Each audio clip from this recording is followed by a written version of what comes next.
नमस्कार, मी कीर्ती गायकवाड. स्वागत आहे आपलं आय न्यूज 28 मध्ये. चला तर मग जाणून घेऊयात महाराष्ट्रातल्या ताज्या घडामोडी. सामाजिक कार्यकर्त्यांनी मोठ्या नेत्याची घेतली भेट, विविध समस्यावर चर्चा. नागपूर खापा भारतीय जनता पक्षाचे प्रदेशाध्यक्ष आणि महाराष्ट्र सरकारचे नवनियुक्त कॅबिनेट मंत्री श्री चंद्रशेखरजी बावनकुळे यांना पुष्पगुच्छ देऊन त्यांचे अभिनंदन करण्यात आले. यावेळी खापा गावातील आरोग्य, शिक्षण, बेरोजगारी आणि इतर समस्यांविषयी सविस्तर चर्चा करण्यात आली. त्याचप्रमाणे नवनिर्वाचित तडफदार आमदार माननीय श्री डॉक्टर आशिष बाबू देशमुख यांची त्यांच्या निवासस्थानी भेट घेण्यात आली.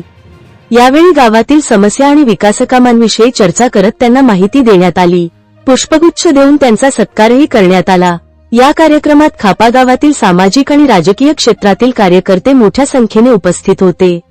प्रमुख उपस्थितांमध्ये श्री खेमराज बारापात्रे, भूपेंद्र कोसे, प्रकाश चौधरी, रामा हिवरकर, अनुप धकाते, भगवान बडवाईक, लोमेश सुरकार, सतीश मरोतकर, सुनील बडवे आणि सुनील पाहुणे यांचा समावेश होता.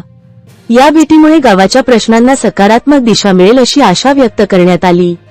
नागपूर जिल्हा ग्रामीण क्राईम रिपोर्टर राहुल कडूची रिपोर्ट.